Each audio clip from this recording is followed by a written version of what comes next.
수호천사 16. 빛의 터널.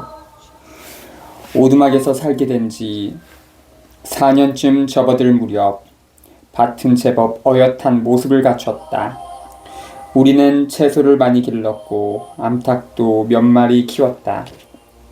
유일한 고충은 암탉이 알을 낳아둔 장소를 찾는 일이었다. 마침내 우리는 밭 한쪽에 울타리를 치고 지붕을 얹어 그곳을 닭장으로 사용했고, 그런 다음부터는 아무 문제가 없었다. 조는 빨래를 넣을 수 있는 기다란 빨랫줄을 세웠다. 조가 빨랫줄 만들던 날이 지금도 기억난다. 조는 큰 쇠망치를 들고 사다리 위에 올라가 있고 나는 장대를 붙잡고 있었다. 우리는 많이 웃었다. 어느 날 오후 크리스토퍼와 오웬은 장대와 담요 그리고 끈 몇 개를 이용해 텐트를 만들었고 그 안에서 무척 재밌게 놀았다. 크리스토퍼와 오웬은 그 주인공의 아들들입니다. 그동안 나는 밭 아래쪽에서 빨래를 널고 있었다. 그런데 갑자기 큰 광선 한 줄기가 내 발 앞에 떨어지면서 살짝 때리듯이 나를 스쳤다. 나는 하마터면 넘어질 뻔했다. 물론 호스였다. 호스가 재미삼아 한 짓이라는 걸 알고 나는 웃었다. 호스가 말했다. 로나, 너에게 말해줄 게 있어. 행복하면서도 슬픈 소식이야. 신은 너에게 갓난 아기의 영혼을 보낼 거야. 너는 새해에 임신을 하게 되지만 이 어린 아기는 네 곁에 머물지 않을 거야. 아기는 신에게로 돌아갈 거야. 나는 말했다. 그 얘기만으로도 이미 슬퍼. 왜 내게 미리 알려주는 거야, 호스 전사? 그냥 일이 일어나게 두고 아무 말도 하지 않으면 안 돼? 나한테는 모르는 것이 더 편할 것 같아. 호스는 말했다. 조는 너의 임신 소식에 무척 기뻐할 거야. 그리고 그 아기가 신에게로 돌아갈 때 조도 어떤 식으로든 함께 있게 될 거야. 그것은 조가 너의 능력들을 조금이나마 이해하는 데 도움이 될 거야. 그가 이해할 거라고 생각해? 그럴 거야. 이해할 거야. 물론 한꺼번에 전부 다는 아니고 이해할 수 없는 점들이 여전히 남아있겠지만 시간이 지나면서 너의 삶에 일어나는 다른 일들을 함께 겪다 보면 그 모든 게 전부 사실이라는 걸 알게 될 거야. 지금이 조에게 다시 말해야 할 때야. 알았어. 그렇게 할게. 조금 있다가 조와 함께 산책하러 갈 때가 좋을 것 같아. 그날 저녁 조가 퇴근 후 집에 돌아왔을 때 아이들은 여전히 텐트 안에서 장난을 치고 밭 앞쪽을 뛰어다니고 있었다. 조가 대문을 열었다. 크리스토퍼와 오웬이 아빠에게 뛰어갔고 조는 아이들을 양팔에 안아올려 집 안으로 데리고 들어왔다. 그날 저녁 늦게 나는 엘리자베스에게 조와 내가 잠시 산책 갈 동안 아이들을 봐달라고 부탁했다. 우나 옆을 거니면서 우리는 온갖 일들을 이야기했고 나는 마침내 조에게 말했다. 나 당신과 함께 나누고 싶은 얘기가 있어. 천사들이 내게 보여준 거야. 나는 우선 우나 강둑을 따라 피어난 야생화들을 지나갈 때 그 식물들 주위에서 봤던 에너지에 대해 조에게 조금 설명을 했다. 내 손을 잡아봐. 어쩌면 당신이 이 꽃들 주위에 에너지를 볼 수 있도록 천사들이 도와줄지도 몰라. 나는 그의 손을 꼭 잡으며 말했다. 저기 있는 저 꽃을 봐. 그 꽃에서 에너지의 공들이 나오는 것이 보여? 그 꽃은 자신의 에너지를 발산하고 있는 중이야. 당신도 다양한 색깔들이 보여? 노란색, 하얀색, 파란색이? 나는 여전히 조의 손을 잡은 채 고개를 돌려 천사들에게 계속 부탁했다. 조 역시 볼 수 있게 해달라고. 저 붉은색 양귀비를 봐. 그 아래쪽에서부터 30cm 정도 높이의 공중으로 쏘아 올라가는 나선형 소용돌이들이 보여? 마치 폭발하는 폭죽들 같아. 하나가 폭발하면 몇 초 뒤에 그 다음 것이 폭발하는 폭죽들 말이야. 조는 내가 가리킨 꽃을 바라봤지만 얼굴 표정으로 보면 아무것도 볼 수 없는 게 분명했고 심지어 무엇인가가 있는지조차 의심하는 기색이 역력했다. 나는 마음이 덜컥 내려앉았다. 조는 말했다. 이리 와, 이제 집에 가자. 갑자기 천사들이 마치 운하상공의 공중에서 내려오기라도 한 것처럼 나타났다. 천사들은 꽃들이 있는 방향으로 부드럽게 바람을 불었다. 조가 걷기 시작했다. 나는 그의 손을 잡으며 말했다.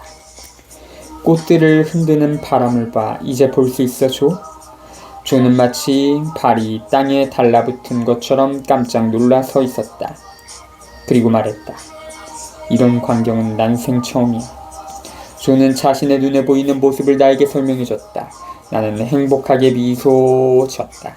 내가 본 것을 다른 사람이 똑같이 보았다는 것을 확인한 첫 번째 사건이었다. 조는 여전히 놀라움 속에 미소를 지으며 서 있었다. 아직 믿기 어려운 일들도 있지만 그래도 당신을 의심하지 말아야 한다는 것을 알게 됐어. 그는 고개를 돌려 다시금 바라봤고 꽃들 주위의 에너지가 사라진 것을 알고는 조금 실망스러워했다. 나는 조에게 말했다. 나 역시 완전히 이해하는 건 아니야. 마치 에너지가 켜졌다, 꺼졌다 하는 것과 같달까? 원래 눈에 보이지 않는 에너지가 특정한 순간이나 환경에서만 인간의 눈에 물질적으로 보이는 것처럼 말이야. 우리는 손을 잡고 기분 좋게 걸어서 집으로 돌아왔다. 조와 나는 아이들을 침대에 눕혔고 저녁 내내 함께 앉아 대화를 나눴다. 조는 나에게 많은 것을 물었다. 어떤 질문들은 내가 답해줄 수 없는 것들이었다. 시간이 지나면서 아버지는 집 인근 지역과 더블린에 있는 여러 기도 모임들에 참석했다. 거듭난 그리스도인들도 그중 한 모임이었다. 이따금 아이들을 데리고 부모님을 찾아뵈러 간 날이면 기도 모임을 끝내고 떠나는 방명객들과 마주치곤 했다. 그러다 어느 날 부모님 댁 대문에 거의 도착했는데 마침 현관문이 열리고 한 남자가 밖으로 나왔다. 그는 우리를 쳐다보더니 어머니를 돌아보며 물었다. 이분은 누구시죠? 어머니는 내가 당신의 딸이며 아이들은 손자들이라고 대답했다. 그는 어머니에게 일요일 기도 모임에 우리를 데려오는 게 어떻겠느냐고 제안했다. 나는 간단히 인사만 하고는 아이들과 함께 집 뒤쪽으로 걸어갔다. 나는 어머니에게 그 남자가 누구냐고 물었다. 어머니는 그가 더블린에 거듭난 그리스도인들의 기도 모임에 참여하는 신부님 중 한 분이라고 말했다. 나는 더 이상 묻지 않았고 어머니도 더 이상 그에 대한 얘기는 하지 않았다. 부모님 댁에서 시간을 보내다가 아이들과 버스를 타고 메이누스의 오두막으로 돌아왔다. 주방에서 설거지를 하면서 나는 한편으로 계속 크리스토퍼를 살폈다. 아이는 거실 바닥에서 장난감을 가지고 놀고 있었고 오웬은 이불 위에서 자고 있었다. 나는 우리가 더블린의 그 기도 모임에 가족으로 초대받은 것에 대해 생각했다. 그 순간 주방문이 삐걱 소리를 내며 살짝 열렸다. 미카엘 천사라는 것을 나는 바로 알았다. 천사들은 대개 우리 세계에서 일상적으로 일어나는 물질적인 현상들에 개입하지 않는다. 하지만 무슨 까닭에서인지 그들은 내 삶에 자주 끼어들 때가 있다. 그것도 아주 사소한 방식으로. 가령 미카엘은 내가 무거운 것을 들 때 도와주고 호스는 빨래가 잘 마르도록 바람을 불어준다. 또한 천사들이 예외적인 상황에서는 물리적으로 개입하기도 한다는 이야기를 들은 적이 있다. 나를 찾아온 한 여성은 도움이 필요한 그녀의 노모가 방 안에 갇혀 있는데 잠긴 문을 열쇠를 구할 수 없었던 경우를 들려줬다. 시간은 자꾸 흐르고 아무리 해도 문을 열 수 없는 절망적인 상황에서 그녀는 신에게 기도하고 그녀의 천사들에게 도움을 요청했다. 그러자 갑자기 손 하나 대지 않았는데 잠긴 문이 열렸다. 이것이 바로 우리가 기적이라고 부르는 것이다. 도저히 그 이유를 설명할 길은 없지만 우리 자신의 힘으로는 그렇게 할 수 없었다는 것을 안다. 물론 좀처럼 드문 일이지만 사람들이 영적으로 성장하고 천사들에게 접근할 때 이런 일은 더 자주 일어난다. 미카엘, 당신이요? 나는 싱크대에서 돌아보지도 않고 물었다. 그가 주방으로 들어와서 내 어깨를 건드리며 말했다. 루나, 네가 나를 불렀잖아. 내가 그랬는지 몰랐는데 미카엘? 루나, 아직도 모르고 있었군. 언젠가부터 네가 우리를 원할 때 우리 이름을 부를 필요가 없게 됐어. 그렇게 된 지 꽤 오래지. 신의 천사들 모두가 언제나 너와 함께 있어. 그러면 내가 대화하고 싶은 대상이 당신이라는 것을 어떻게 알았어, 미카엘 천사? 루나, 인간의 마음과 영혼은 하나로 연결되어 있어. 네가 인식하기도 전에 너의 영혼은 너의 마음이 나와 대화를 필요로 한다는 것을 알아. 나보다 내 영혼이 먼저 한다는 생각에 웃음을 짓자 크리스토퍼가 큰 소리로 물었다. 엄마, 뭘 보고 웃어? 그러더니 일어나서 주방으로 들어와 손으로 자신의 눈을 가리며 말했다. 엄마, 저 밝은 빛은 어디서 나온 거야? 나는 대답 대신 아이를 간지려 주고는 동생과 놀라고 보냈다. 그리고 다시 미카엘에게 말했다. 미카엘, 당신도 알다시피 메이누스 기도 모임에 가는 건 내가 좋아하는 일 중 하나잖아. 그 모임에서 정말 좋은 사람들도 만났고 말이야. 미카엘 천사는 얼굴 가득 미소를 지으며 말했다. 루나, 그러지 말고 이제 진짜로 마음속에 있는 것을 말해봐. 나는 심호흡을 한번 하고 난 뒤 레이슬립의 부모님 댁에서 있었던 일과 집을 나서던 우리를 더블린에 거듭난 그리스도인들의 기도 모임의 가족으로 초대한 남자에 대해 이야기했다. 그리고 미카엘에게 덧붙였다. 알다시피 나는 새로운 곳에 가야 하는 상황이면 언제나 긴장을 하잖아. 미카엘 천사는 나를 보며 웃기 시작했다. 그러더니 손을 뻗어 내 손을 잡으며 말했다. 루나, 물구나무를 서야 하거나 그 비슷한 일을 하는 게 아니잖아. 걱정하지 마. 우리 둘 다 웃었다. 미카엘이 계속 말했다. 이것만 기억하면 돼. 메이누스 기도 모임에 갈 때 넌 기도하고 신을 찬양하잖아. 똑같은 거야. 자유롭게 기도하고 찬양하도록 해, 루나. 더블린 모임에도 많은 가족들이 올 거야. 다른 점이라면 바로 그거겠지, 루나.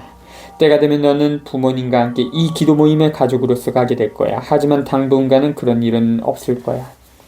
언제나처럼 미카엘이 옳았다. 부모님과 우리 식구 모두가 함께 가게 된 것은 수년이 지난 뒤였다. 그리고 그 사건은 아버지와 나를 더욱더 가깝게 만들어준 내 삶의 전환점이 되었다. 크리스토퍼가 주방 안을 슬쩍 들여다봤다.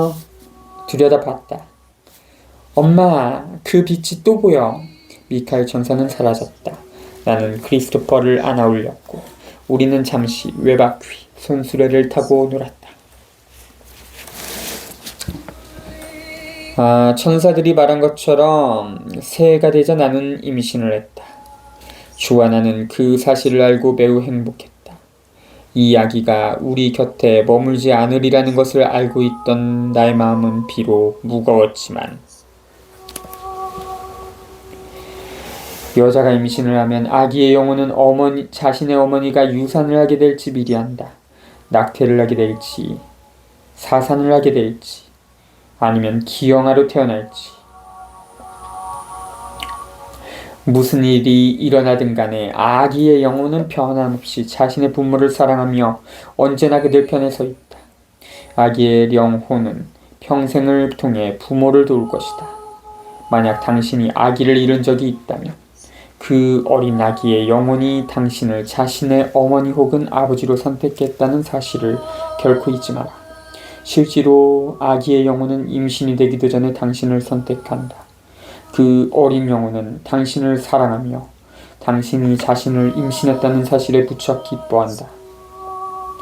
당신이 잉태되기도 전부터 신이 이미 당신을 알고 있다는 성경 구절을 읽거나 들어본 적이 있을 것이다. 왜냐하면 우리는 이미 천국에서 영적인 존재로 존재하기 때문이다. 그곳에서 우리 모두는 천국을 떠나 지구에 태어나게 될 나를 기다리고 있었다. 끔찍하게도 세상에서는 엄청나게 많은 낙태가 이뤄지고 있다. 하지만 우리가 분명히 기억해야 할 한 가지가 있다. 낙태를 결정하는 것은 어머니이지만 아기의 영혼은 어머니의 결정을 이미 알고 있다. 그럼에도 불구하고 어린 영혼은 그 여성을 자신의 어머니로 선택한 것이다. 그것이 비록 잉태된 자신이 실제로 태어날 수는 없다는 것을 의미할지라도 그 어린 영혼은 어머니를 선택했으며 어떤 일이 일어나든 그녀를 사랑할 것이다. 그것은 무조건적인 사랑이다. 나는 모든 엄마가, 특히 낙태 경험이 있는 여성들이 이 사실을 기억했으면 한다. 어쩌면 어린 소녀는 삶이 두려워 바깥 세상이 두려워 낙태를 했는지도 모른다. 혹은 어쩌면 부모가 무섭거나 임신 사실을 털어놓을 사람이 없다고 느꼈을지도 모른다. 기억하라. 아기의 영혼은 당신을 사랑한다. 자신을 낳아주지 않았다고 해서 결코 단 한순간도 당신을 원망하지 않는다. 아기의 영혼은 일어날 일을 이미 알았고 자신의 사랑을 당신에게 쏟을 것이다. 몇 년 뒤 사람들이 나를 찾아오기 시작할 무렵 내게 와서 도움을 구하던 한 여성이 생각난다. 몇 번의 만남 후 어느 단계에 이르자 그녀가 나에게 말했다. 나는 유산을 한 적이 몇 번 있어요. 내가 대답했다. 네, 천사들에게 그 얘기를 들었어요. 마침 고개를 돌려 주방 문 쪽을 바라보니 그곳 바닥에 5명의 작은 아이들, 그러니까 빛에 둘러싸인 5명의 어린 영혼들이 앉아 있었다. 아름다운 영혼들, 아름다운 어린아이들이었다. 아이들은 고개를 돌려 자신들의 어머니를 향해 미소를 짓고 있었다. 그녀는 아이들을 볼 수 없었지만 나는 그녀에게 내가 본 대로 말해줬고 그녀는 기쁨으로 가득 찼다. 나는 그녀에게 사내 아이들과 여자아이들이 섞여 있으며 아이들이 어떻게 생겼는지도 말해줄 수 있었다. 그 어린 영혼들은 나에게 부탁하기를 자신들이 언제나 어머니 주위를 맴돌면서 언제나 그녀와 함께 있었다는 것을 어머니에게 알려달라고 했다. 그 어머니는 나에게 말했다. 사실 나는 과거에 그 아이들이 내 주위에 있다고 늘 느꼈어요. 심지어 때로는 아이들의 작은 손이 내 다리를 만지는 게 느껴진다고 생각한 적도 있어요. 지금도 나를 만지는 그 아이들을 느낄 수 있어요. 나도 모르게 미소를 지을 수밖에 없었다. 왜냐하면 바로 그 순간에 아이들이 그녀의 의자 주위에 서서 그녀를 만지고 있었기 때문이다. 나는 여전히 미소를 지으며 말했다. 네, 당신 말이 맞아요. 당신은 정말 축복받은 사람이에요. 신이 당신에게 보내준 아이들의 손길을 고스란히 느낄 수 있으니 말이에요. 기억하세요. 언젠가 당신이 이 세상을 떠나는 순간 이 5 아이들이 손을 내밀어 당신을 천국으로 데려갈 거예요. 그녀가 대답했다. 고마워요. 그동안 내 주위에서 느껴진 내 아기들의 존재에 대해 결코 누구한테도 말해본 적이 없어요. 그리고 그 아기들이 나를 만진다고 느낀 것도요. 누구에게든 말하는 것이 두려웠어요. 사람들이 나를 미쳤다고 생각할까봐 두려웠어요. 사람들이 기억해야 할 한 가지는 세상에는 실제로 영적인 체험을 하고 있는 사람들이 수백만 명에 이른다는 사실이다.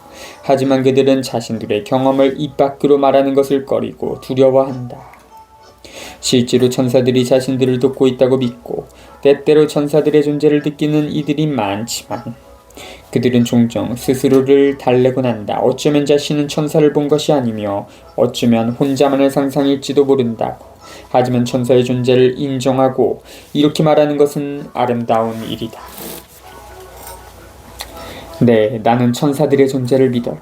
네, 나는 신의 존재를 믿습니다. 하지만 우리는 그렇게 하지 않을 때가 많다. 가까운 사람과 사별하거나 몹시 아플 때 또는 어떤 이유로 절망에 빠져 있을 때만 천사들의 존재와 신의 존재를 믿는다고 말하곤 한다. 오직 그럴 때만 신에게 의지하며 기도한다. 우리는 종종 신과 그의 천사들의 존재를 인정하기를 두려워한다. 당신은 알게 될 것이다. 영적으로 성장할수록 신과 그의 천사들 혹은 천국에서 온 영적인 존재들을 인정하는 일을 두려워하지 않게 된다는 것을.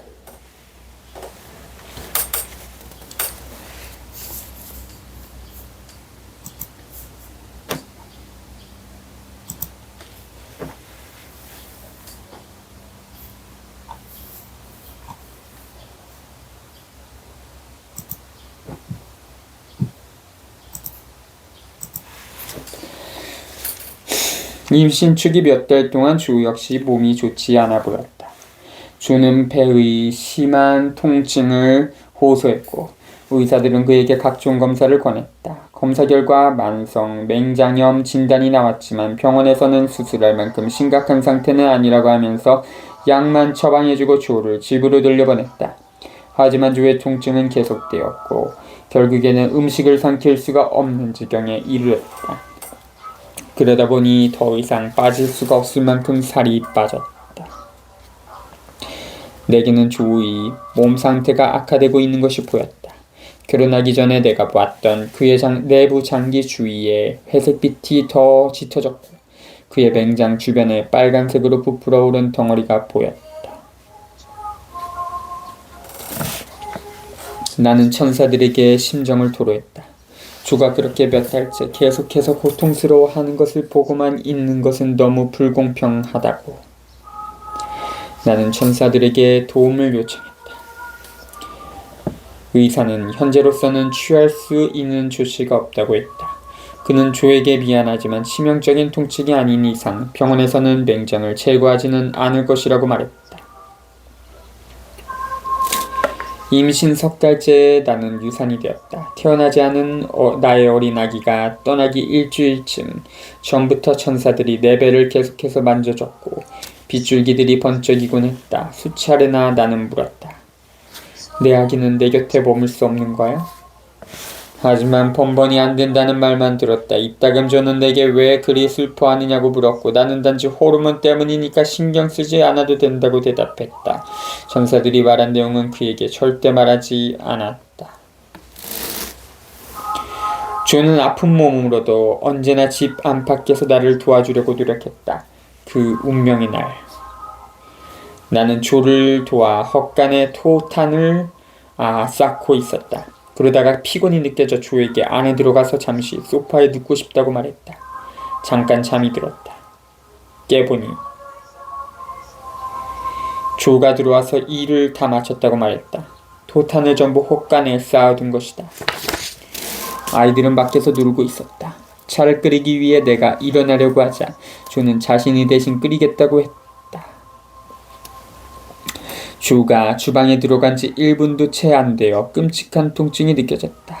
내 몸에서 생명이 빠져나가는 것을 느낄 수 있었다. 나는 다급히 소리쳐 조를 불렀다. 조가 바로 뛰어와 소파 옆에 앉으며 내게 몹시 창백해 보인다고 말했다. 그리고 침실로 들어가서 베개 하나를 가져다가 내 머리에 받쳐주었다. 내 영혼이 내 아기의 영혼을 안고 내 몸 밖으로 빠져나와 아름다운 빛을 향해 올라가는 것이 느껴졌다. 나는 내 아기가 죽었다는 것을 알았다. 그리고 나 역시 죽어가고 있다는 것도. 나는 내 아기를 안고 빛을 향해 올라가고 있었다. 고통은 사라졌다. 나는 금빛과 은빛으로 된 터널을 통과하여 여행하고 있었다. 빛나는 하얀 천사들로 이루어진 거대한 터널이었다. 길이 구부러져 있었기 때문에 터널 끝은 보이지 않았다. 나는 천국으로 가는 도중에 있음을 듣지 않고도 알 수 있었다. 두려움은 느껴지지 않았다. 오로지 커다란 기쁨뿐이었다. 또한 천국으로 가고 있는 다른 영혼들도 볼 수 있었다. 빛나는 하얀 가운을 입고들 있었는데 외모는 꼭 사람처럼 보였다. 나는 달리 표현할 단어가 없기 때문에 흰색이라고 말하지만 그것은 우리가 흰색이라고 부르는 색보다 훨씬 더 빛나는 색이었다. 그들이 입고 있던 가운을 통과해 나오는 그들 영혼의 빛 또한 볼 수 있었다. 얼굴을 통해서도 발산되는 영혼의 빛 덕분에 그들은 이 지상에 있던 그 어느 때보다 순수하고 더 눈부시게 보였다. 어느 특정한 지점에 이르자 한 아름다운 천사가 내 앞에 서서 더 이상 나아가지 못하게 했다. 나는 그녀가 내 길을 가로막는 이유를 듣지 않고도 알았지만 그녀는 내게 가장 감미롭고 부드럽고 또한 가장 자비심 가득한 목소리로 말했다. 로나, 넌 너의 아기와 함께 오지 말았어야 해. 돌아가야만 해. 나는 그 아름다운 천사에게 말했다. 난 돌아가고 싶지 않아. 하지만 내 영혼 깊은 곳에서 나는 알았다. 내가 천국으로 갈 때가 아니라는 것을. 천사가 말했다. 몸을 돌려 로나. 터널 아래쪽을 돌아봐. 나는 몸을 돌렸다. 여전히 소파에 움직이지 않고 누워있는 내 몸을 붙잡고 맥박과 호흡을 느끼려 했으면서 나를 흔드는 조의 모습이 보였다. 돌아와, 돌아와! 나를 두고 죽으면 안 돼! 라고 외치며 조는 기도를 하고 있었다. 나는 천사에게 다시 몸을 돌려 말했다. 조와 아이들을 너무너무 사랑하지만 그래도 나는 인간 세상으로 돌아가고 싶지 않아. 왜 돌아가야 하지? 나는 여기 신의 존재 안에 있어. 이곳에서 나는 모든 면에서 완전해. 나는 믿을 수 없을 정도로 살아있음을 느껴. 고통도 없고 어떤 종류의 슬픔도 없어. 왜 내가 가야만 하지? 그 아름다운 천사는 말했다. 너에게는 선택의 여지가 없어. 넌 돌아가야만 해. 루나. 나는 내 팔에 안긴 아기의 영혼을 봤다. 아기는 나를 보고 미소 지었다. 아기의 파란 눈이 반짝였다. 아기는 생명으로 빛나고 있었다. 내 앞에 있는 아름다운 천사가 아기를 받아들기 위해 두 팔을 내밀었다. 거역할 수 없는 강력한 권위가 내 영혼 안으로 들어왔다. 나는 선택의 여지가 없다는 것을 알았다. 나는 돌아가야만 하며 그곳에 있을 운명이 아님을. 나는 아기를 꼭 끌어안고 입을 맞췄다. 너무나도 어쩔 수 없이 아기를 아름다운 두 팔에 안겨줬다. 나는 정말로 아기를 놓아주고 싶지 않았다. 비록 먼 훗날 어느 날엔가 아기를 다시 보게 될 것이며 그동안 이 아름다운 눈처럼 하얀 천사가 아기를 돌봐주리라는 것을 알고 있었다 해도 내가 아기를 건네주자마자 마치 신이 내 영혼을 번쩍 안고 터널을 부드럽게 통과해 메이누스의 집, 내 육체가 누워있는 소파로 다시 데려다 놓는 것 같았다. 내 영혼은 서서히 내 몸속으로 들어가기 시작했다. 그 고통은 이루 말할 수 없었다. 나는 모든 땅구멍, 모든 기관, 모든 뼈, 모든 살과 근육들을 느꼈다. 몇 분 동안 죽어있던 몸속으로 생명이 다시 쏟아져 들어갔다. 끔찍한 고통이었지만 내가 이해할 수 없는 어떤 이유 때문에 나는 소리내어 울 수가 없었다. 나는 아무 소리도 낼 수가 없었다. 마침내 조의 목소리가 들렸다. 루나, 살아있었구나. 하느님 감사합니다. 난 당신이 죽은 줄 알았어. 나는 그 자리에 몇 시간 동안 누워있었다. 천사들이 나를 잡아주었으며 나는 조가 내 곁을 떠나지 못하게 했다. 심지어 의사를 부르거나 구급차 부르는 것도 막았다. 나는 내가 살 것이며 살 운명이라는 것을 내면 깊은 곳으로부터 알았다. 나는 그 몇 분 동안 잠시 죽었었다는 사실을 조에게 말하지 않았다. 이미 놀란 그를 더 놀라게만 할 뿐 그가 알 필요는 없는 일이었다. 마침내 조는 공중전화로 나의 부모님께 전화를 했고 두 분이 집으로 달려왔다. 나는 부모님한테 아무것도 말하지 말라고 조에게 부탁했다. 내가 아버지와 어머니에게 말한 것은 종일 몸 상태가 좋지 않았으며 하혈을 하기 시작했다는 게 전부였다. 조와 아버지는 나를 병원으로 데리고 갔고 어머니는 집에 남아서 크리스토퍼와 오웬을 돌봤다. 병원에서는 내 몸이 극도로 약해져 있다고 매우 걱정했다. 물론 나는 그들에게도 그날 앞서 일어난 일을 전부 말하지 않았다. 병원에서는 정밀 검사를 했지만 아무것도 발견하지 못했다. 아이의 흔적이 전혀 보이지 않는다는 것이었다. 의사가 나를 보러 와서 내 손을 잡고 매우 유감스럽다고 말했다. 아이를 잃으셨습니다. 아마 병원에 도착하기 전에 일어난 것 같습니다. 의사가 자리를 뜨자 아버지가 혼자 걸어 들어와서는 내게 말했다. 정말 안 됐구나. 이 이야기가 너에게 얼마나 큰 의미였는지 내가 잘 안다. 나와 이야기를 나누는 아버지의 눈에서 눈물이 흘렀다. 나는 아버지가 나와 관련된 일에 그렇게 감정적으로 흔들리는 것을 본 적이 없었다. 의사는 병원에 며칠 입원할 것을 권했고 병실이 정해지자 조와 아버지는 집으로 돌아갔다. 며칠 후 나는 자궁안을 깨끗이 하는 소파수를 받았다. 조는 매일 밤 나를 보러 왔다. 나를 몹시 걱정했고 우리 아기를 잃은 사실을 슬퍼했다. 2주 후 퇴원했지만 나는 여전히 기력이 없어서 침대에서 많은 시간을 보냈다. 집으로 갈 수 있다는 게 너무 기뻤다. 나는 아이들을 두 팔에 안고 키스를 퍼붓다. 죽어서 천국으로 가다가 돌아왔던 그날의 일에 대해 조에게 더 자세한 이야기를 하게 된 것은 몇 년이 지나서였다. 조의 생애 마지막 몇 달 동안 조를 위로하는 한 방법으로 그날의 이야기를 해주었다. 우리 대부분은 죽음에 대한 두려움을 가지고 있지만 두려워할 필요가 없다. 죽음의 순간에 고통과 불편함은 없다. 어떤 사람들은 마지막 순간까지 고통이 있을 수 있다. 하지만 그러고 나면 아무것도 없다. 두려움도 불안도 없다. 당신은 자유롭게 간다. 죽음은 탄생과 같다. 이상한 말처럼 들릴 수도 있겠지만 당신은 새로운 삶으로 다시 태어난다. 당신은 실제로 죽지 않는다. 당신이 떠나는 것은 단지 이 물질적인 껍질뿐이다. 마치 텅 빈 계란 껍질처럼. 나는 지옥이라 불리는 장소가 있다는 것도 안다. 실제로 존재하는 곳이지만 신은 나에게 그곳으로 보내진 누구도 보여준 적이 없다. 나는 오직 나 자신이 본 것에만 의지할 뿐이며 내가 본 바에 따르면 신은 모두를 용서한다. 무슨 행동을 했든 상관없이. 현실의 우리로서는 이해하기 힘든 일이라는 것을 나는 안다. 많은 시간을 우리는 정의와 복수를 찾는다. 그런 우리가 이해하기란 매우 힘들겠지만 죽음 이후 신 앞에 서는 순간 우리의 영혼은 너무도 큰 사랑은 물론 신과 함께 있고 싶은 욕망을 느껴 그곳에 머무르고 싶어한다. 그리고 매우 깊이 그리고 진정한 방식으로 용서를 구한다. 인간 조건의 연약함에서 기인의 이 지구에서 행한 모든 것에 대한 용서를. 그러면 신은 무한한 자비로 자신의 자녀들을 용서한다. 우리 모두는 신의 현존 안에 있는 아이들일 뿐이다. 당신의 영혼은 완전하다.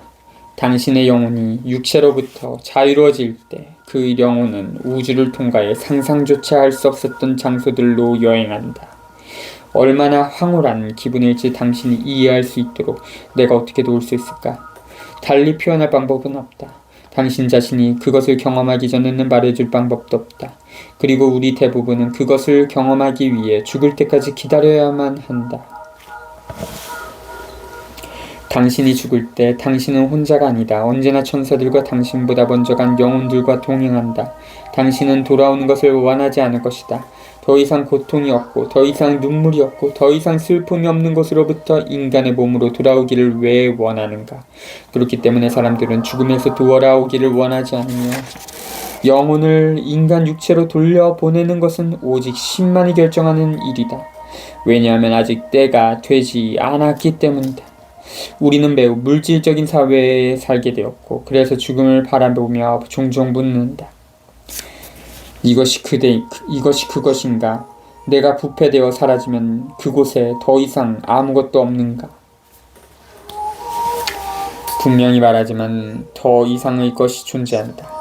내가 쓰는 책들을 통해 그 사실을 전할 수 있게 되기를, 그래서 사람들이 이해하는 데 도움이 될 수 있기를 나는 언제나 희망한다. 내가 말하는 것을 믿기 바란다. 그렇다. 그 이상의 것이 훨씬 더 많은 세계가 존재한다는 것을 믿어야 한다. 비록 내가 지금 그것을 증명하거나 보여줄 수 없을지라도 누구나 죽을 때 그것이 증명된다. 어떤 사람들은 너무 늦는다고 느낄 수도 있다. 증거를 보기 위해 죽을 때까지 기다리는 것은 물론 우리가 살아있을 때도 그 증거가 주어진다. 하지만 그 증거를 알아차리기 위해서는 온 마음을 다해 보고 들어야 한다. 17. 문 두드리는 소리. 병원에서 태어나고 며칠이 지나자 날씨가 매우 추워지기 시작했다. 조는 임시 계약직이긴 했지만 주의회에서 다시 일하게 되었다. 불을 뗄 도탄을 가지러 헛간에 가 있는데 누군가 내 이름을 부르는 소리가 들렸다. 돌아봤지만 아무도 없었다. 도탄을 담은 바구니를 들고 집 안으로 돌아와 보니 천사가 벽난로 옆 의자에 앉아 있었다.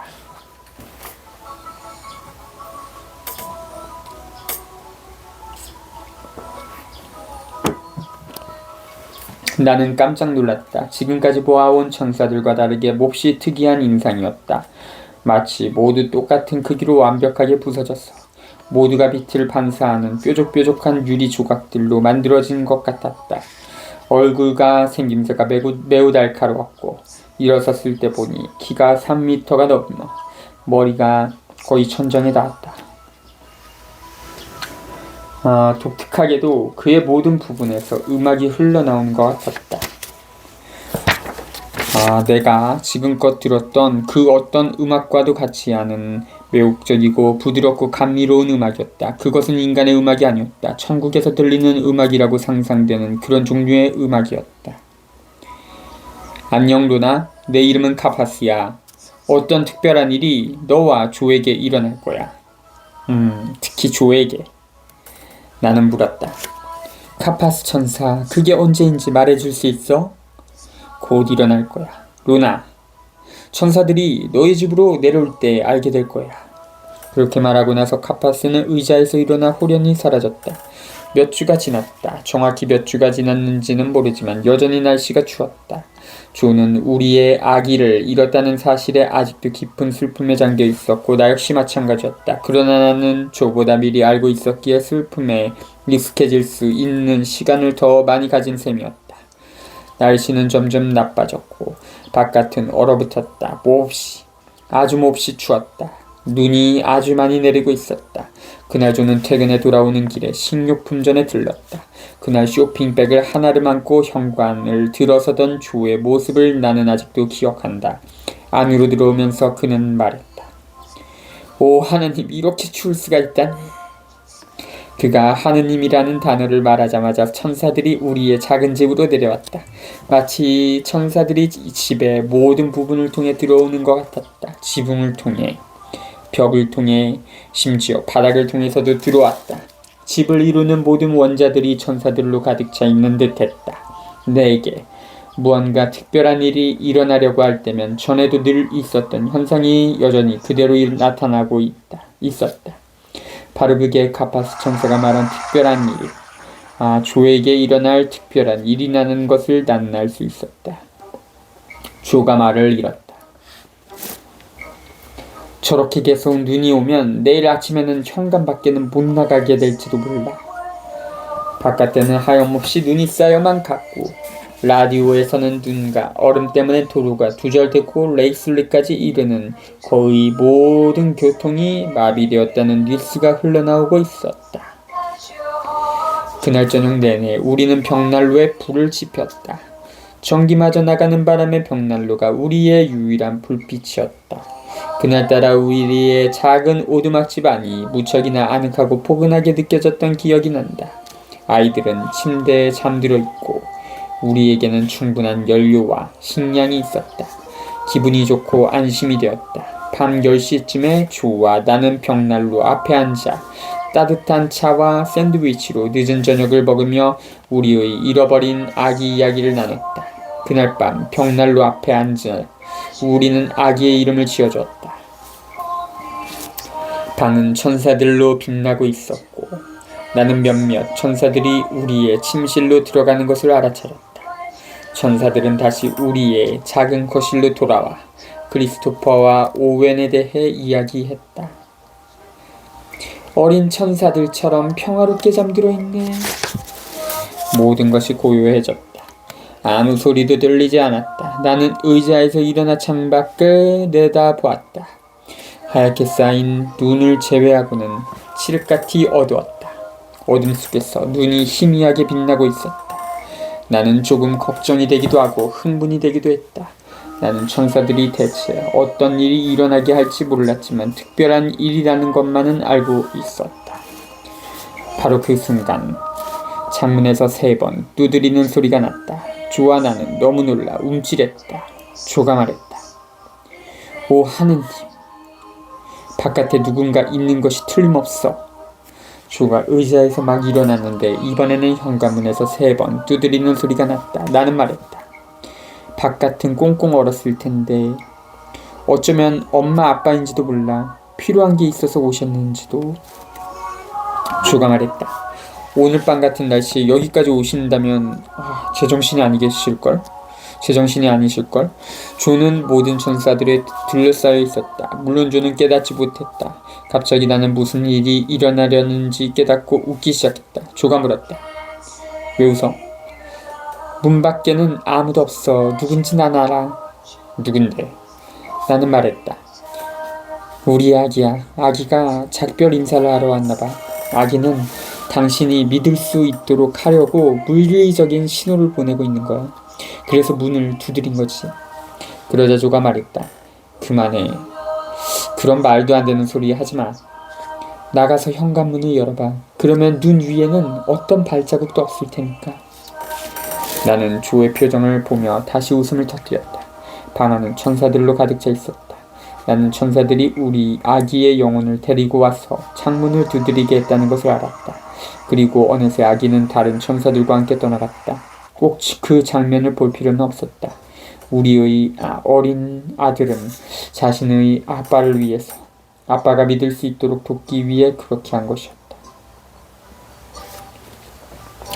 조가 현관문을 열었다. 문 밖에 눈이 높이 쌓여 있었다. 거의 30cm 가까이 쌓여있던 눈이 현관 매트 위로 쏟아져 내렸다. 얼어붙은 차가운 공기도 안으로 들어왔다. 조는 바깥을 내다봤다. 그는 자신의 눈을 믿을 수가 없었다. 아무런 발자국도 없었다. 조는 눈 위에 어떤 발자국이 있는지, 하다못해 들짐승이든 새든 다른 종류의 발자국이라도 있는지 보기 위해 살펴보고 또 살펴봤다. 눈밭으로 걸어나가기까지 했다. 조는 도저히 믿기지 않는 눈치였다. 그가 나를 향해 고개를 흔들며 말했다. 오 하느님, 어떻게 이럴 수가. 결국 조는 집 안으로 다시 들어와 현관을 잠갔다. 나는 말했다. 걱정 마. 이리와 불 옆에 앉아서 몸 좀 녹여. 당신의 아들, 우리의 아기가 작별 인사를 한 거야. 아기는 자신이 있어야 할 천국으로 가기 위해 모든 천사들과 함께 떠나고 있어. 이제 우리 아기를 보내줘도 괜찮아. 조는 벽난로 앞에서 울었다. 우리는 서로를 끌어안고 울었다. 하지만 우리는 매우 평화로웠다. 나는 조에게 말했다. 우리의 작은 아기가 우리를 위해 그런 일을 했다는 게 놀랍지 않아? 우리 아기는 괜찮다고, 잘 있다고 우리에게 알려주려고 천사들이 이런 일을 벌였다는 것도 놀라워. 우리 아기는 우리가 부모가 되어준 것에 대해 우리에게 감사하고 있어.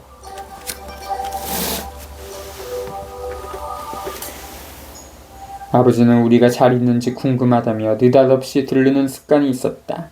대개 저녁 나절이었다. 나는 아버지의 그런 기습 방문이 언제나 좋았다. 어느 날 나는 밭으로 나가 잡초를 뽑고 감자밭이랑 사이에서 괭이질을 하고 있었다.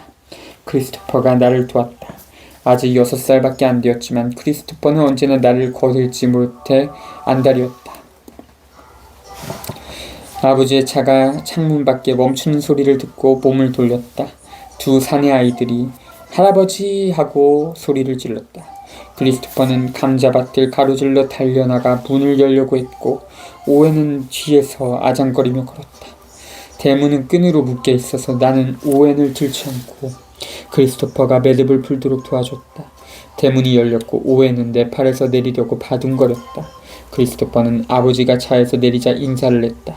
아버지는 낚시 복장을 하고 있었고 가장 좋아하는 모자인 트위드 모자를 쓰고 있었는데 그 모자에는 각양각색의 플라이 낚시 그림이 그려져 있었다. 아버지는 몇 년째 외출할 때마다 같은 모자만 썼다. 아버지는 늘 그 모자를 애지중지 다뤘다. 그날도 아버지는 아이들 머리를 쓰다듬으며 인사를 했다. 아버지는 늘 아이들 머리를 쓰다듬었다. 나는 가끔씩 아버지에게 말하곤 했다. 그만 좀 쓰다듬으세요. 아이들은 강아지가 아니잖아요, 아버지. 그러면 아버지는 나를 보고 웃으셨다. 크리스토퍼가 아버지를 감자밭 쪽으로 잡아당기자 아버지가 말했다. 밭이 멋지구나. 아이들이 채소 구경 다 시켜드리면 안으로 들어오세요. 차를 준비해 놓을게요. 주방에 맨 먼저 들어온 것은 4살이 다 되어가는 오웬이었다. 넘어지고 부딪히면서도 오웬은 용케 주방에 도착했다. 예정일보다 일찍 태어난 오웬은 태어나기 전에 완전히 발육되지 못한 탓에 엉덩이가 정상보다 훨씬 많이 돌아가 있었다. 하지만 늘 어찌나 빠르게 움직이는지. 그런 오웬을 지켜볼라 치면 나는 번번이 숨이 멎곤 했다. 아이는 서너 번 넘어졌지만 그래도 결국에는 자신의 두 다리로 일어섰다. 마치 하반신에 이중관절이라도 있는 것 같았다. 오웬이 넘어지는 것을 지켜보다가 숨이 멎을 때마다 나는 사방에서 오웬을 보호하며 주위를 돌고 있는 천사들을 여러 차례 목격했다. 누구든 오웬이 넘어지는 모습을 한번 본다면 아이의 뼈가 부러졌다고 생각할 것이다. 하지만 그런 일은 한 번도 없었다. 의사들은 오웬의 엉덩이가 8살이 되기 전까지는 제대로 발육되기 힘들 거라고 말했다. 나는 종종 조에게 오웬이 그 나이가 되기 전에 어쩌면 내가 먼저 숨이 멎어 죽게 될지도 모르겠다고 말하곤 했다. 아버지가 물었다. 루나, 너희 식구 모두 이번 여름에 너희 엄마와 나와 함께 물린가? 더블린에서 1시간 거리에 있는 주변에 크고 작은 호수가 많은 마을의 작은 시골집으로 휴가를 가지 않을래? 여기에 오타가 있는 것 같습니다. 가로를 한번 읽어드릴게요. 더블린에서 1시간 거리에 있는 주변에 크고 작은 호수가 많은 마을. 1시간 거리에 이는이라고 써있는데 있는이 맞겠죠? 나는 무척 기뻤다. 조아나는 한 번도 휴가를 가져본 적이 없었다. 우리는 신혼여행조차 가지 못했었다. 나는 휴가를 떠난다는 생각이 신이 났다. 나는 아버지에게 대답했다. 너무 좋아요. 정말 가고 싶어요. 조가 시간을 낼 수 있도록 기도할게요. 조는 맹장염에서 회복되었지만 내게는 여전히 맹장 주변의 붉은색 에너지 덩어리가 보였다. 아무래도 그것이 다시 확 타오르리라는 예감이 들었다. 최근에 조는 동네 카펫 공장에 일자리를 얻었다. 열악한 작업 환경에서 약물을 세탁하고 염색하는 고된 유체 노동이었다. 그리고 조는 대부분 야간조로 일했다. 그의 건강에는 전혀 도움이 되지 않는 일이었지만 우리는 돈이 필요했다. 그 일의 몇 안 되는 장점은 적은 액수이지만 정기적인 수입이 생겼다는 것과 조가 염색되지 않은 털실을 저렴하게 구입할 수 있다는 점 등이었다. 어렸을 때는 뜨개질을 해본 적이 거의 없었지만 이제 털실이 생기게 되자 나는 백렬히 뜨개질에 전념했다. 비록 내가 뜨는 모든 스웨터가 단 한 가지 색, 즉 양털색이긴 했지만 나는 아이들과 조와 아버지를 위해 이 에런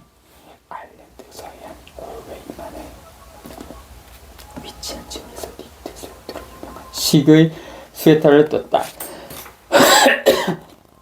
아버지는 그 스웨터를 아주 좋아해서 쉬는 날이면 자주 그 옷을 입곤 했다.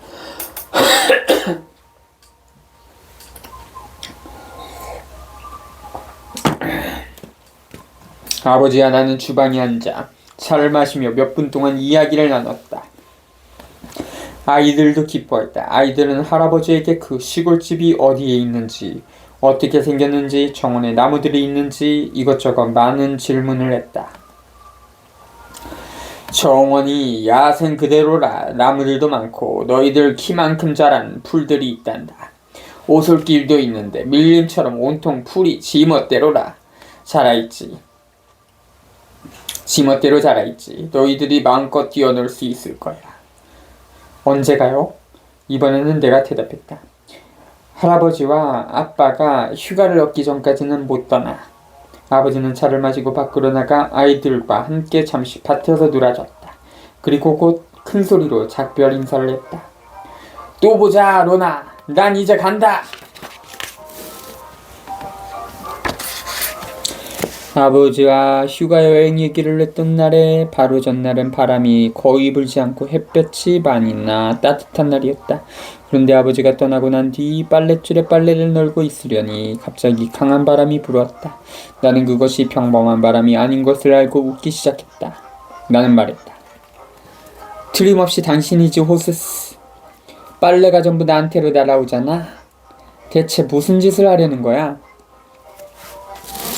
그러자 호스스가 곧 모습을 나타냈다. 그는 언제나처럼 장난을 치며 나를 웃게 만들었다. 그러더니 마치 공기 속으로 빛이 증발하듯이 다시 사라졌다. 호스스는 멋진 천사였다. 그런데 그날 바로 그곳에 나의 아들 크리스토퍼가 서 있었다. 아이도 나와 같은 방향을 보며 응시하고 있었다. 아이의 눈을 보자 내가 본 것을 아이도 보았다는 것을 알 수 있었다. 크리스토퍼는 아무 말도 하지 않고 서 있었으며 그 이후로도 천사 호스스를 본 것에 대해 말하지 않았다. 어쩌면 잊어버렸는지도 모른다. 하지만 이 책을 읽게 된다면 혹시 기억할 수도 있다. 모를 일이지만 기다려보면 알게 될 것이다. 드디어 휴가를 떠나는 날, 나는 어떻게 우리 모두가 한 차에 탈 수 있을지 걱정이 되었다. 아버지의 차는 그렇게 크지 않았고 우리는 짐이 많았다. 모두 아이들 갈아입힐 옷이었다. 아이들은 앞들로 나가 할머니와 할아버지를 애타게 기다렸다. 차가 대문 앞에 멈추자 아이들은 소리를 지르며 기뻐했다. 크리스토퍼와 모에는 장난감을 들고 얼른 차에 올라탔다. 아버지와 조는 그럭저럭 모든 짐을 트렁크 안에 집어넣었다. 우리는 메이누스에서 70km 떨어진 웨스트미스 주의 물링가를 향해 출발했다. 가는 동안 조는 꽤 열심히 이야기를 했지만 나는 조용하게 있으면서 아이들과 놀아줬다. 우리는 저녁 늦게 시골집에 도착했다. 날은 거의 어두워졌지만 아름다운 보름달이 떠올랐고 환한 하늘엔 별들이 가득 박혀 있었다. 돌로 지은 작은 시골집은 사랑스럽고 멋있고 안락했다. 나는 금방 행복감에 젖었다. 어머니와 아버지는 아래층에서 주무시고 우리 식구는 위층에서 잤다. 휴가의 첫날 밤 나는 정말 잘 잤다. 휴가 기간 내내 아버지와 조는 그 지역의 호수란 호수는 다 돌아다니며 낚시를 했다. 아버지는 아이들과 나도 데리고 나가 보트를 태워줬다. 비록 물가에서 멀리 나가지 않고 되돌아왔지만 아이들은 물 위에 있다는 것과 보트가 위아래로 내려갔다 올라갔다 하는 것에 아주 신이 났다. 몇 해 전 주유소에서 사고를 당한 아버지는 그 뒤로 힘든 일은 할 수 없게 되었다. 조는 비록 병중이었지만 휴가 기간 동안 시골집에서 아버지가 할 수 없는 많은 일들을 했다. 나도 조를 거들었다. 우리는 습기가 스며드는 것을 막기 위해 벽에 석고보드를 붙였는데 한쪽 벽이 높은 데다가 석고보드가 아주 무거웠기 때문에 어려운 작업이었다. 이틀 동안 저녁 때까지 온종일 매달리긴 했지만 휴가가 끝나기 전에 다 마치는 데 성공했다.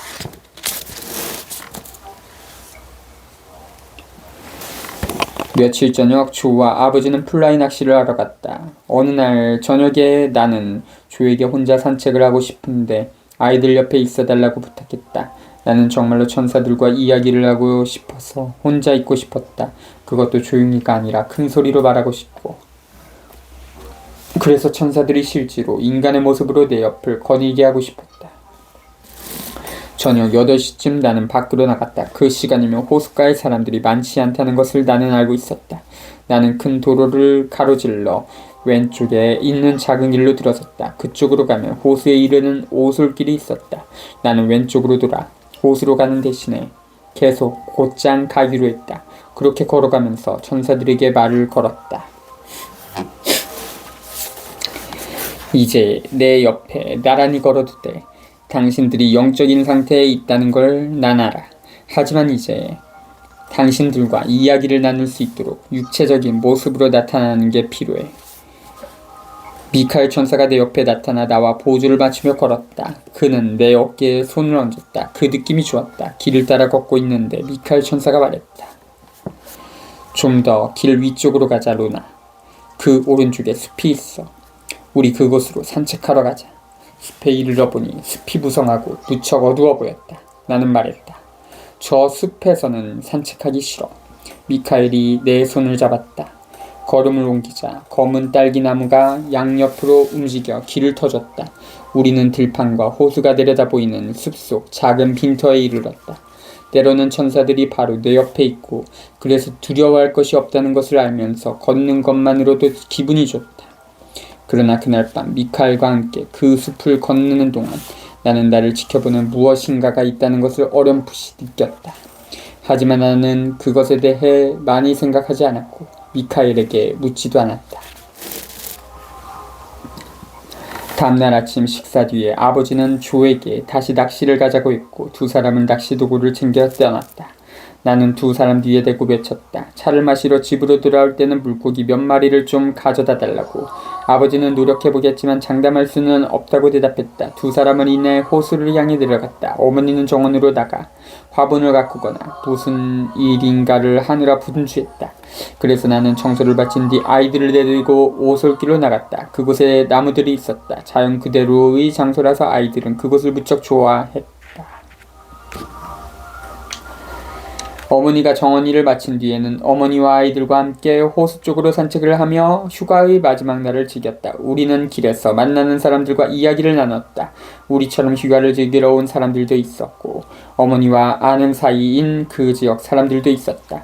호숫가에 이르자 삼삼오오 많은 가족들이 있었다. 아이들과 나는 물속에서 놀았다. 아이들은 돌을 주워 던지고는 돌멩이가 물속으로 첨벙 떨어지는 모습을 지켜봤다. 그리고 자신들의 다리에 닿는 잔물결을 느끼며 즐거워했다. 집으로 돌아갈 시간이 되자 눈물이 났다. 얼마 지나지 않아 조와 아버지가 송어 몇 마리를 들고 돌아왔다. 아버지는 송어를 꺼내 아이들에게 머리와 꼬리를 자르는 법과 내장 손질하는 법을 보여줬다. 아이들은 웩! 웩! 하면서 달아났다. 나는 아이들에게 말했다. 얼마나 쉬운 일인데 그래. 엄마는 어렸을 때 물고기 손질하는 법과 요리하는 법을 배웠어. 그런 걸 배워두는 건 멋진 일이야. 특히 모닥불에 요리할 수 있을 때라면 더욱 좋지. 내 말이 끝나자마자 크리스토퍼는 당장 모닥불을 피워 물고기 요리를 하자고 졸랐다. 불행히도 크리스토퍼에게는 안 된다고 말해야 했다. 그날 밤 메이누스로 돌아가야 했기 때문이다. 하지만 우리는 맛있는 송어 요리를 먹었다. 물론 주방에서 요리한 것이었다. 차까지 마시고 나서 재빨리 모든 걸 치우고 자동차에 타야만 했다. 우리는 메이누스에 도착했고 어머니와 아버지는 집으로 갔다. 휴가는 끝이 났다. 우리에게는 가진 것이 별로 없었다. 나는 신에게 복권했다. 도대체 우리는 어떻게 살죠? 그러나 우리는 살아남았다. 나는 늘 허리띠를 졸라매며 그럭저럭 꾸려나갔다. 얼마 남지 않은 동전을 세웠고 생활비를 아끼느라 채소를 길렀다. 조나 나 자신을 위해 새 옷을 사는 일 같은 건 꿈도 꾸지 않았다. 이따금 어머니는 옷을 한 보따리 얻었다고 말하곤 했다. 어디서 얻는지는 몰랐지만 불행히도 나한테 맞는 옷은 없었다. 언제나 너무 크거나 입으면 할머니처럼 보이는 옷들이었다. 그러나 항상은 아니더라도 가끔씩은 그 보따리에서 조에게 맞는 바지나 점퍼가 나왔다. 우리는 웃으며 말하곤 했다. 얻어 입으면서 싫다 좋다 가릴 순 없지. 나의 결혼 반지는 한마디로 신이 준 선물이었다. 전당포 주인들은 당시 아일랜드의 많은 가정들에게 그랬던 것처럼 우리에게도 축복과 같았다. 당시에는 전당포 앞에 거의 언제나 줄이 들어서 있었다. 전당포 주인에게 가서 내 손에 돈을 받아들고 나오던 날을 여전히 기억한다. 백만장자가 된 기분이었다. 이따금 식탁에 올릴 빵과 버터를 살 돈조차 없을 때면 조는 호주머니에 내 결혼반지를 넣고 나가 손가락을 쳐들어 차를 얻어 타고는 곧장 전당포로 향했다. 그렇게 10파운드 정도를 받아오곤 했고 그 후 시간이 흐르면 돈을 모아 다시 반지를 찾아왔다. 그 반지는 구세주처럼 얼마나 여러 번 우리를 구해주었던가. 조는 어느 이웃에게서 자전거를 얻었다. 길 아래쪽에 사는 노인이 조에게 집과 정원 청소를 도와달라고 부탁했는데 그 답례로 자신의 낡은 자전거를 준 것이었다. 좀 닦고 약간 수리만 하면 쓸만한 자전거였다. 나는 신과 천사들에게 자전거 선물에 대해 감사드렸다. 또한 자신의 수호 천사의 말을 들어준 그 노인에게 조는 이제 자전거를 타고 카펫 공장으로 출퇴근할 수 있게 되었다. 돈이 궁했음에도 불구하고 그 해는 행복했다. 그 시절은 놀라운 시간들이었다. 살아있고 내 아이들이 웃는 모습을 보고 조가 잠시 동안 삶을 즐기는 모습을 볼 수 있어서 너무 좋았다. 내가 아기를 잃은 그 해 여름에 조는 멋진 생각을 해냈다. 조는 셀브리지에 있는 자전거 가게로 가서 흥정을 했다. 2주 동안 매일 저녁 그 가게에서 청소는 물론 모든 자전거들과 마당에 있는 부품들을 정리해주기로 하고 그 못으로 어른용 자전거와 어린이용 자전거를 각각 한 대씩 받기로 한 것이다. 그러면 조의 자전거 뒤에 오웬을 태우고 우리 식구 모두 자전거 소풍을 갈 수 있었다. 그래서 매일 저녁 퇴근 후 조는 자전거 가게에 들렀고 집에 올 때쯤이면 자정이 넘었다. 그러나 해볼 만한 일이었다. 첫째 주의 마지막 날 조는 어린이용 자전거 한 대를 가지고 왔다. 그런데 한눈에 보기에도 폐품 덩어리 같은 것이 심각하게 수리가 필요한 자전거였다. 둘째 주의 중반에는 자전거 가게 주인이 어른용 자전거를 줬는데 이번 것은 훨씬 나아 보였다. 크리스토퍼는 자전거가 생기자 무척 신이 났다. 아이까지 거들면서 마침내 우리는 자전거 수리를 모두 끝냈다. 당시 삐쩍 마른 말라깽이였던 크리스토퍼는 밖에 나가 아버지를 도우면서 체인에 기름치는 법과 바퀴살 고정시키는 법 등 많은 일을 배웠다. 또한 자전거 타는 법도 금세 배웠다. 집에서 8km쯤 떨어진 도나데아 공원으로 자전거를 타고 소풍을 가기로 한 첫날을 나는 아직도 잊지 못한다. 8km는 6살짜리 아이가 자전거를 타고 가기에는 먼 거리라고 주어는 말했다. 그래서 우리는 크리스토퍼가 얼만큼의 거리를 지치지 않고 갈 수 있는지 유심히 지켜봐야만 했다. 조는 자신의 자전거 뒤에 오웬을 앉혔고 내 자전거 뒤에는 소풍 가방을 실었다. 나는 거리가 꽤 멀게 느껴져 사실 걱정이 되었다. 하지만 전혀 걱정할 필요가 없다는 것을 금세 알게 되었다. 크리스토퍼는 자전거를 아주 잘 탔다. 그래도 우리는 이따금 멈춰서 잠깐씩 쉬거나 자전거를 끌며 걷기도 했다. 그 후로 우리는 가능한 한 자주 도나데아 공원으로 소풍을 가서 즐거운 시간을 보냈다. 특히 사람들이 대부분 집으로 돌아간 저녁 시간의 공원은 고요하고 평화로웠다. 그곳에는 많은 사람들이 호수라고 부르지만 나는 연못이라고 부르는 곳이 있었다. 연못에는 오리들이 떠다녔고 물 가운데의 작은 섬으로 이어지는 작은 다리가 있었다. 섬에는 나무 4그루와 야외용 식탁자 몇 개가 있었지만 잔디는 없었다. 연못의 섬에 도착하자마자 우리는 작은 모닥불을 피우고 차를 끓이곤 했다. 아이들은 물로 둘러싸인 섬에서 모닥불 옆에 앉아있는 것과 자신들을 겁내지 않고 다가오는 오리들을 좋아했다. 우리는 차를 마시고 샌드위치를 먹으면서 하늘의 별들을 바라봤다. 나무 가까이에서 모닥불을 피우면 안 된다는 것은 잘 알고 있었지만 우리는 매우 신경 써서 조심을 했다. 아버지는 내가 어렸을 때 모닥불 피우는 법을 비롯해 자연과 관련된 많은 것을 가르쳐줬다. 나는 아버지에게 불을 피우는 법과 강둑을 따라 안전하게 걷는 법, 물에서 수영하는 법과 물의 흐름 등에 대해 배웠다. 아버지는 모든 것에는 규칙이 있다고 말해왔다. 도나데아 공원으로 소풍을 나간 어느 저녁 하늘에는 별들이 빛나고 있었고 보름달이 떠올랐다. 덕분에 사위가 꽤 밝았다. 우리 식구들과 오리들을 빼고는 아무도 없었다. 우리는 작은 모닥불을 피웠고 아이들은 샌드위치를 먹으며 근처에서 놀고 있었다. 사내 아이들은 온갖 종류의 놀이를 하기 마련이다. 나는 조에게 몇 분 동안 혼자서 산책하고 싶다고 말하고 그동안 아이들을 잘 지켜보라고 부탁했다. 아까부터 나는 아주 먼 곳에서 나를 향하는 시선이 있음을 느끼고 있었다. 나는 천사들과 그 이야기를 하고 싶었다. 조는 주위가 어둡다며 산책을 말렸지만 나는 고집을 부렸다. 손전등을 가지고 갈게. 나무로 된 작은 다리를 건너 오래된 성 쪽으로 나 있는 작은 길로 들어섰다. 그런 다음 다시 오른쪽으로 돌아 주위에 나무들이 많은 꽤 넓은 풀밭에 이르렀다. 나는 조가 나를 볼 수 없도록 커다란 떡갈나무 뒤로 돌아갔다. 나는 정말로 혼자이고 싶었다. 그때였다. 나무들 사이에서 진동하는 비처럼 엘리야 천사가 나타나 숲의 빈터로 걸어 들어오면서 내 이름을 불렀다. 엘리야는 나를 향해 손을 뻗어 내 두 손을 자기 쪽으로 들어 올리고는 자신의 손으로 감쌌다. 우리는 대화를 나눴지만 소리내어 말하지는 않았다. 엘리야가 침묵 속에 말하고 있었다. 루나, 그가 어둠 속에서 걷고 있어. 두려워하지 마. 신이 허락하지 않으면 더 가까이 올 수 없으니까. 내가 누구에 대해 말하는지 알겠지? 나는 대답했다. 알아, 엘리야 천사.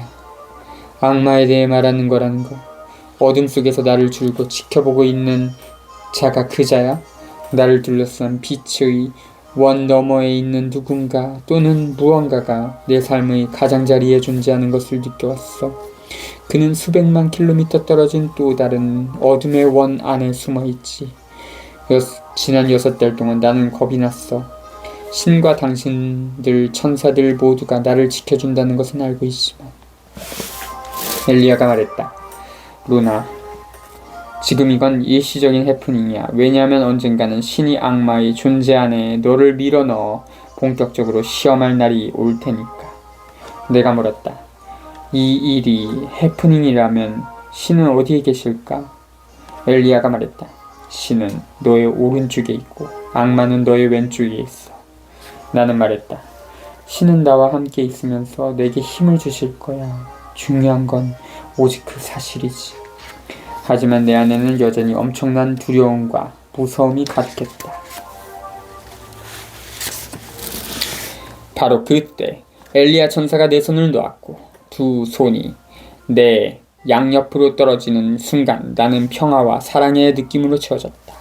엘리야는 미소를 지으며 나에게 뒤를 돌아보라고 손짓하고는 사라졌다. 조가 아이들을 데리고 내 뒤에서 걸어오고 있었다. 크리스토퍼가 자신의 자전거를 끌고 왔고 조는 오웬을 데리고 자전거 2대를 끌고 왔다. 조가 마치 숲속에 그 누구도 깨우지 않으려는 듯 나지막한 목소리로 말했다. 루나, 그만 이제 집에 가야 해. 너무 늦었어. 내가 대답했다. 시간이 가는 줄도 몰랐어. 나는 내 자전거를 건네받았고 우리는 오솔길을 따라 걷다가 도로로 나왔다. 깊은 침묵과 고요가 내 안에 느껴졌다. 나는 마치 인간 세상으로부터 내 가족으로부터도 멀리 떨어져 있는 듯했다. 그 순간부터 악마가 나를 향해 오고 있다는 것을 느낄 수 있었다. 그가 나에게 오기까지 몇 달 혹은 몇 년이 걸릴 수도 있었다. 그러나 우리가 만날이라는 것은 확실했다. 자주